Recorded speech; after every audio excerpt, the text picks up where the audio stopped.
to the Kenya National Commission on Human Rights, human rights organizations facilitated the release of over 300 persons illegally detained on the 25th of June alone.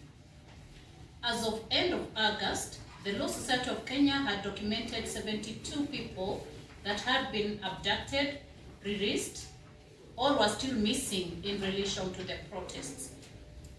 13 disappeared on the 25th of June, and a further 23 went missing within 7 days of this protest.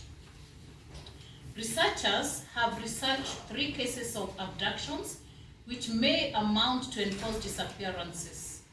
Kuria, a human rights defender, lost consciousness after accessing parliament. He regained consciousness in a dark room guarded by 2 men. Kuria told researchers that the men interrogated him about how the protests were funded or facilitated before they drove him blindfolded and dumped him by the roadside in Nairobi. Kuria was held for over 24 hours. 2 other youth leaders testified that unidentified men snatched them off the street and forced them into vehicles while they were protesting before Parliament was breached. They were released more than a day later. Police actions violated Article 49 of the Constitution, which protects the rights of arrested persons.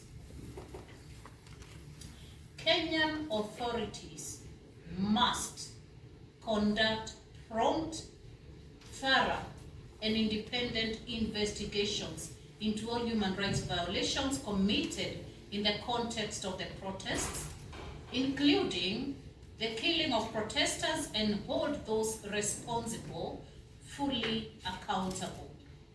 Victims of unlawful police use of force and family members of those who have been killed must be compensated.